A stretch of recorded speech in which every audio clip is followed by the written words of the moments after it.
Welcome. This is G. We're going to talk about May 2023 for you, Libra. Are you ready? Libra, do you know what planet rules your sign?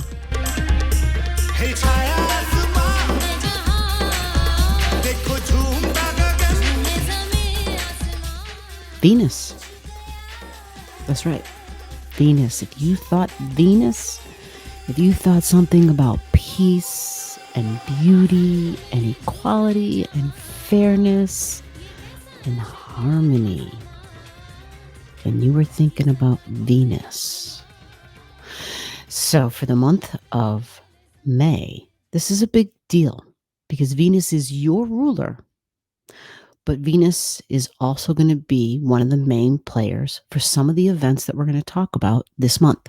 So we're going to go through three main things, and we'll probably throw in a few other things because there's a lot always, and they all are somehow always connected, right? But for Libra, we got to do a little bit of a conversation first. You know how I always do. We got to have a little bit of a talk first because Venus ruling your sign, Venus, and understanding how Venus works, how Venus operates on all her levels will be important because Venus can be, just think about Venus as, I go along to get along, right? Because it's like in the sign of Libra, it's always thinking about how is something going to be fair? How is it balanced, right? I had a friend who used to always talk about this. And over time, it would get to the point where she wanted things to be so perfect, right? So we think about Venus and we think, well, why perfection associated with Venus? Doesn't everybody say Virgo is all about perfection, perfection, perfection, right? Well, think about this now. This is what's interesting. This is what makes, this is where I'm going to throw in a whole lot of other things. But think about Venus and also think about Virgo, right? And Virgo, why does Virgo end up having that ideal, that high ideal of perfection? Why is it so strong in Virgo? Why is it so easy for Virgo to go there? Because at the opposite of Virgo, yes, here's me in the pen, at opposite, and my long hair, at opposite of Virgo is Neptune, Pisces. So at opposite of Virgo is Pisces energy, right? They're connected. They're always connected. So perfection, right? When Virgo is striving for a very high ideal, it's going here. It's going to Pisces energy, okay? Idealism, okay? Can almost be like a fantasy even at times because it's like it's trying to attain something that may not be attainable. It might be a little unrealistic, okay?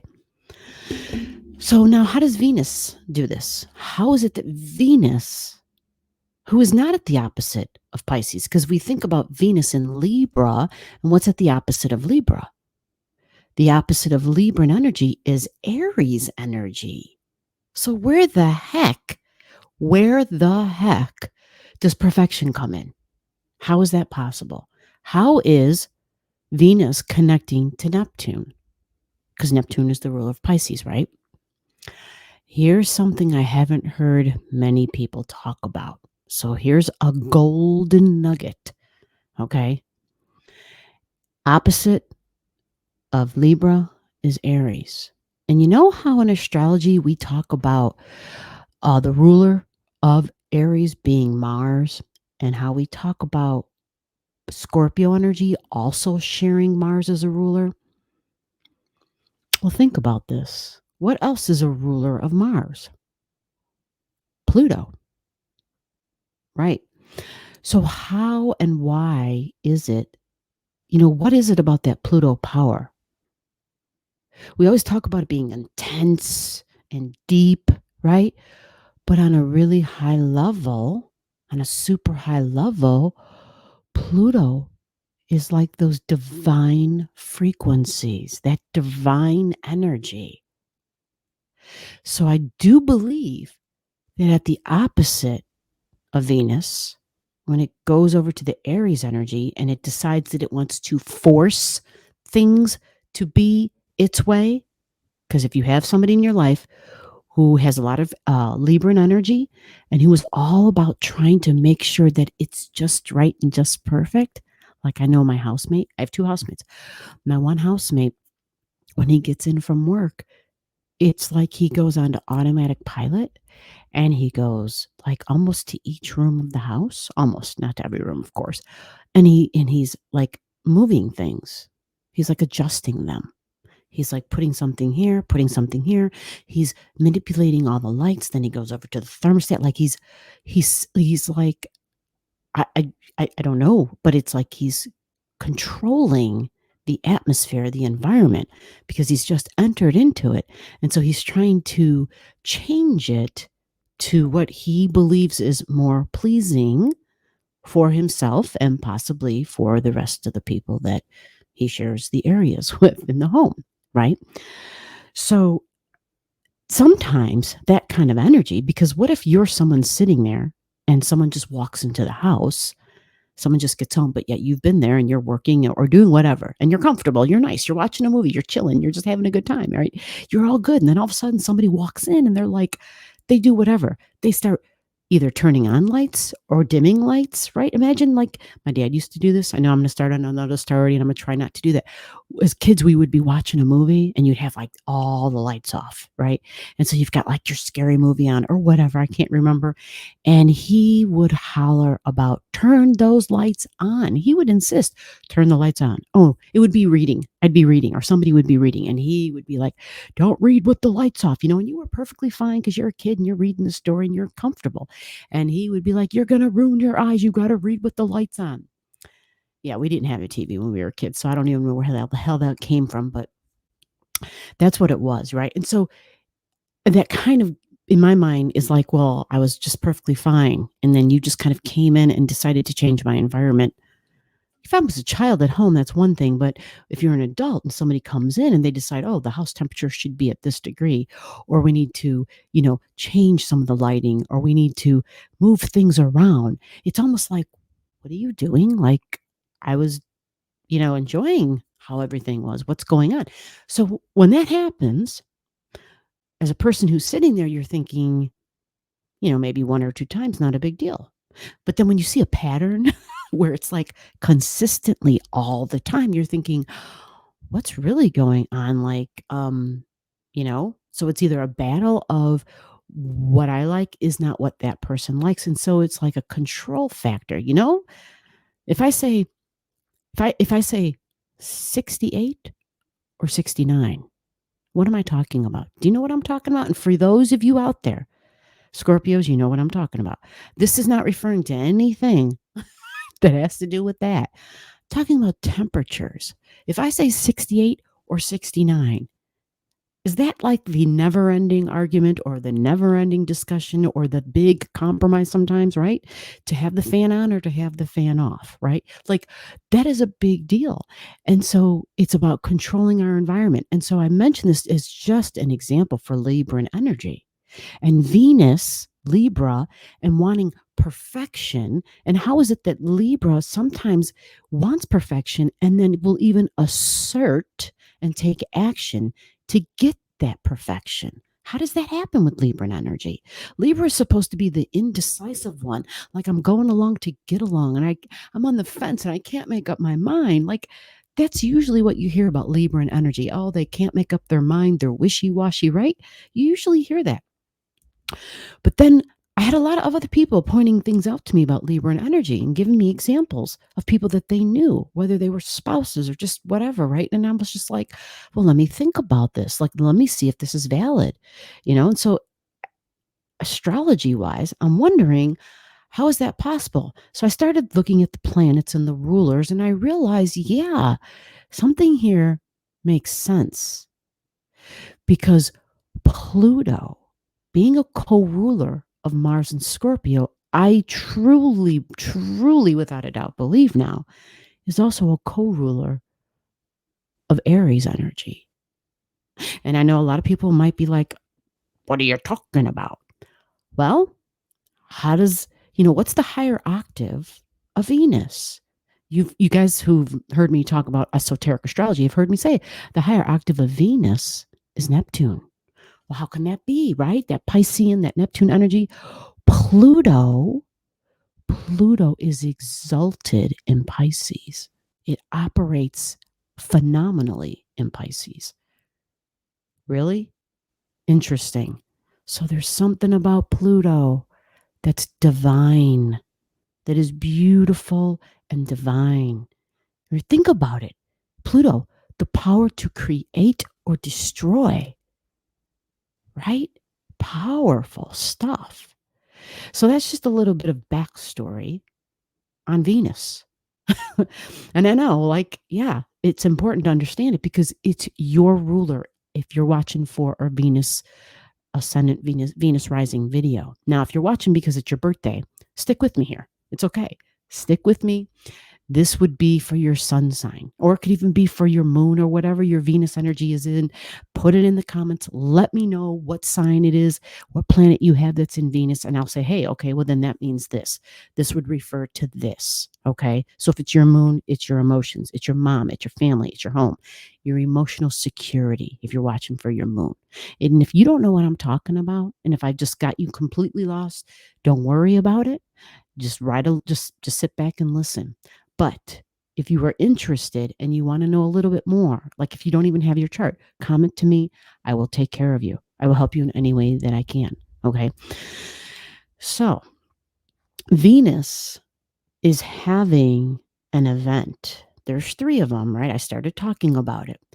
Well, this first event is in Scorpio, and it's an eclipse in the month of May. And this is important because at the opposite of that would be like Venus, because Scorpio is Mars and Pluto.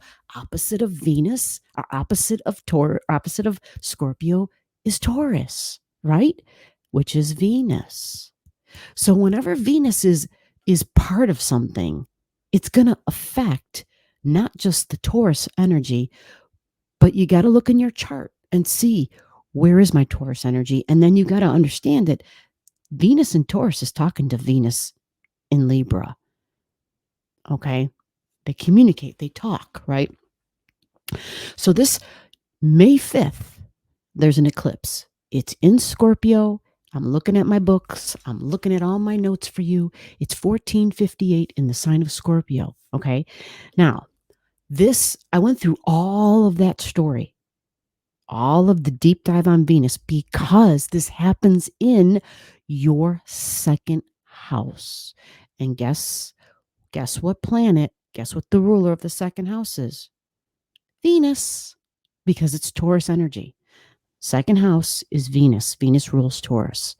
Right. So it's really important to understand all that. And this eclipse, Scorpio, Pluto's involved because it's Mars and Pluto. Now, I know that might be like, gee, you just jumped off the planet with all those details. So I'm going to try to just stop right there, right? I know we've got a lot of really thirsty people on the channel, so I'm trying to inject enough details to get their minds going, and for all the little pieces for them to gobble up, right? But for those of you who are like, just tell me what else is going on, G, and just speak to me straight. Okay. This is your money. This is your income. This is your values. Who and what you value. This can be love. All right. This can be shared resources because it's in your second house. Money, how I receive, is your second house. Having Scorpio there means what you value, second house, in Scorpio now means shared values. I value our shared values. So what that tells me is you're someone where it's not going to be based on just what your own values are. Many times you will find that you value things that other people value. So, in other words, in a really plain way, you could say that when you walk into someone's home or you see something that somebody has, you could very easily look at it and find yourself really admiring it and being like, "Ooh, that's nice. I like that." Because it's Scorpio energy and it tends to gravitate towards others' values. I know that just doesn't sound wonderful, does it? That almost sounds like, are we talking someone as a klepto? No, I'm not saying that. That wasn't like me trying to put a polite spin on it. Not at all. But if you were to look at it like if I were to see someone's chart and they have a lot of hard angles, angling that house, where it makes it really rough, it could be somebody like that. There would have to be multiple other things in the chart for someone to have those inclinations to be like, "Ooh, that is nice. It is now mine." Because that's a big step that somebody has to take to go from admiring to being like, "Okay, that would look so good in my room. Let's go see how that looks exactly." Right? No, I'm not saying that. But what it does say is that when you value something or someone, there's got to be an energetic bond to it as well. So, what does that mean? You may find you have a really good eye for stuff that is of value that's been around the block a few times, which could be like inheritances. So, what does that mean? There's a word for that. What are those little things called? When you can like you inherit something, and it could be like a piece of jewelry, even. Like there's a name. I keep hearing it. Ah, anyway, you know what it is. If you do, put it in the comments and you let me know. But you could have a really sharp eye for seeing something that's of value. So this reminds me of people who could go into like, um, like those antique dealers, right? Or you go into someone's home, or even like the estate sale people, right? You go in and you just got a good eye because it's Scorpio, which lends to shared values, but stuff that has history. You see? So that's a material, tangible thing, right? It doesn't, that seems kind of basic, right? Not real elevated. On an elevated way, right? It's something that's deep, it's powerful, it's emotional, it's connected to those where you do have possibly other lifetimes with, or however you want to look at that. There's that soul connectivity, that soul energy. It can have that very high Plutonian energy of this divine power, even. In that second house, Venus, Taurus, right? In that second house, and then also having Scorpio there, it's a really strong, magnetic, powerful energy. But it can be at times like when it rains and you receive the manna from the heavens, it comes in. But then when it's gone and when you lose it, when it's releasing, it really releases. It speaks to extremes because there's this, I've got it incoming, but then I've also got it outgoing. Okay. Now, a lot of people can balance that in lots of different ways. But so your chart you may not understand that. There might be things where it's like, oh, but I have these other beautiful things that occur and you never have to experience such extremes. But I can think of a few people in their charts where they will say, oh, totally, this makes sense. And so astrologically thinking about Taurus and Venus, and then thinking about Mars and Pluto, and understanding that second house of magnetism and desire, and then also the desire for that release, because that's Scorpio, that desire to let some old shit go, but also at the same time, maybe not, because it's in the second house. So you could go to the other extreme, which is I've got something that I've had since I was 6 years old, and I'm now 60 years old. Right. So I could own something that I've had for that long and I don't use it. I may not even look at it, but I'm emotionally attached to it because I value those bonds. I value that stuff, that history. I value, like, it can almost be like a security blanket because there's deep, powerful emotions involved with it, and it's in your second house of I value those deep, intense, powerful emotions. And they likely can be connected to things or food, even. Definitely, because it's Taurus, food, the earth. Think of all the creature comforts. What's important to you? Your creature comforts, smell, taste, touch, five senses and more. Gardening, right? Just think about that. think about the different ways that this can show up in your life. And you let me know, Libra. Put it in the comments and let me know. So this eclipse is a release and a let go. Okay. Those degrees again, 1458. Look to see what you have there, 2-degree orb. So this is going to be like a 15-degree eclipse, we'll say, to round it up. So that's 13, 14, 15, 16, 17 degrees. If you have anything there, likely there is an ending to something because it's Scorpio. It's a south node eclipse, which is about it's time to release, it's time to let go. That's the south node. It's like we're releasing this. So there's like a double emphasis on release between Scorpio and south node. And then it's also a lunar eclipse. Lunar. That's a full moon. Yeah. So we're having a full moon eclipse, a lunar eclipse in Scorpio. And so lunar is feelings and emotions and family. Culture is a big word here, and ancestry. It's coming up large because it's the moon, but it's really intense and powerful. And this is just coming in. It's really intense and powerful because Scorpio is involved. And so it goes deep, it goes far back. There can be these wounds that you have just held onto and they no longer serve you. And let's be real, wounds can absolutely serve a purpose, a very useful purpose. And it's the purpose of, I got hurt, this thing happened, this event occurred, and it provided almost like protection, believe it or not. Because of that wound, I know, okay, like I can spot the red flags. I can spot, where there's danger, right? It's like when you get burned and you feel that heat and that hurt, right? You're like, oh, I will never touch that again. That hurt. And so it's kind of the same way, but because it's in your second house, you likely had held on to stuff that was long overdue and has no more use for you whatsoever, Libra. So this full moon eclipse should provide a beautiful release, and that release should provide healing of those wounds. So now we move on to the middle of the month. And during this time, Mercury has been retrograding. It began in April. There's, a couple of videos out about that. But I want you to pay attention to the opposite of the eclipse, your Taurus energy. Okay. That would be in your 8th house because the eclipse happened in your 2nd and Mercury's traveling through your 8th house. And again, it's complex for you because you have Taurus and Scorpio in your 8th house. Shared values. Right. You hear me repeating a lot of the same themes. And so I would imagine a lot of Libras are like, this is so confusing. No wonder I might be wishy-washy.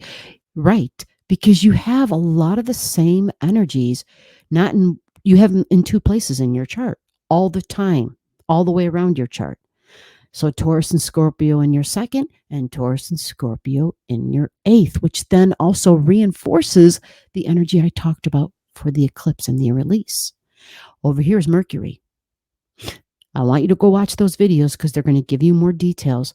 But just remember, Mercury doing a retrograde through your 8th house. Your 8th house is your shared values.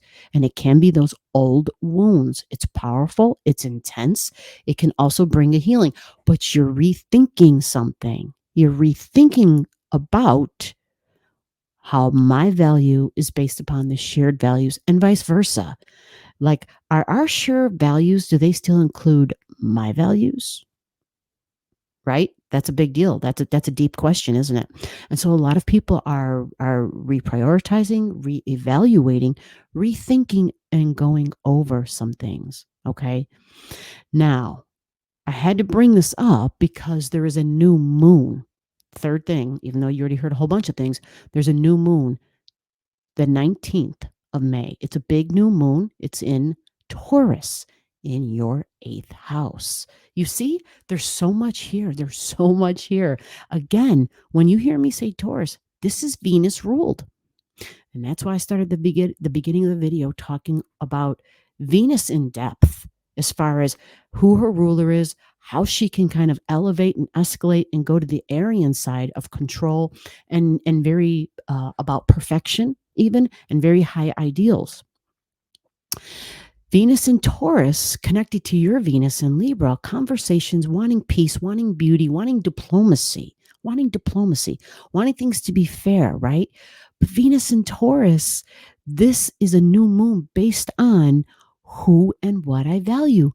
But remember, Mercury, she was retrograding. And what does the retrograde mean? It means she was rethinking.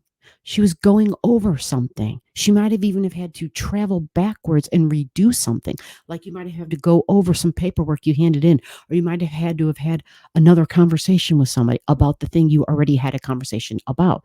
Remember, it's do-over energy, it's reruns, right? It's can we watch this movie again? I didn't see all of it, or I did, but I think I fell asleep, right? And so I know I missed something. And that's what the Mercury retrogrades are for. Taurus is about money. It's about values. It can be about banking. So for some of you, because it's in your 8th house, maybe there's some tax crap. Maybe there's an inheritance that some of you are taking care of. And maybe for some of you, it might be something very plain, right? Might be something simple showing up. For some of you, maybe it's something bigger. Maybe there's some documents that have to be filled out. For some of you, maybe this is just about doing the taxes and signing off on it, right? And maybe realizing, holy crap, something wasn't done right, or whatever, right? Remember, if Mercury's still in the shadow zone, which it is, for all of May, Mercury is still in the shadow zone. So get extra help, have an extra set of eyes looking at paperwork or taxes or whatever, especially if someone's asking you to sign on the dotted line for something big like a contract or anything with work or banking or whatever. Get an extra set of eyes, okay? Because your 2nd house of income and your 8th house are really big this month. They're huge. Everything's happening, right, in these 2 houses of shared values. All right. So something there will require possibly a decision and choices as well. All right. So that would have been the 19th of May, if I didn't say that. May 19th, the new moon, and that is at 28 degrees and 25 minutes in Taurus. And this is wonderful because this is a very mature Taurus energy. It's very mature at 28 degrees. When we see any planet at the later degrees, they are like considered the mastery degrees, meaning you've already taken the 101 course and the 202, right? And so now you're on to the adult courses, the mastery level. And it's like big things. Not like little kid stuff, big stuff. 8th house can be very big stuff. Absolutely. All those old wounds and things that need to be taken care of, right? So because it's a new moon, this is also a time where it's, hey, metaphysicians, stand up, because you got Taurus in the 8th house. So you've got Taurus in a water house, and you have a really strong ability because of your 8th and 2nd houses, really strong ability to bring in that which you desire. So keep your thoughts clear, keep them focused on your intentions, set some intentions. If you want to speak them, sing them, do whatever you need to do, write them down. I would recommend it big time. It's 10:53 a.m. Central Daylight Time, because that's where I'm at. Adjust for where you live. Remember, there's like that magical 8-hour window for setting intentions, Scorpios. And I'm saying Scorpios because it's in the 8th house, even though this is a Libra video. But it's kind of like fascinating this month, I think, because there's so much being triggered in your 2nd and your 8th houses. Not to mention Mars is in your 10th house of career and possibly job, right? And goals and ambition, and it's in water, Cancer energy. So Mars is literally trining your 2nd house of income and how I receive. You see? So there's just like a lot of really fascinating things for Librans. And so this was just a deep, probably way too deep, but I know some of you will absolutely appreciate it. And Libra, if you need help figuring all these things out, I apologize if it got confusing. Just comment to me. I will do whatever I can to help you figure this out. Okay? Enjoy your May 2023, Libra. I will see you in the next video. Bye-bye. Below the video, I'll have all the degrees for those of you who like to pay attention to the degrees in your chart. Again, if you don't know and you want to know, just comment below.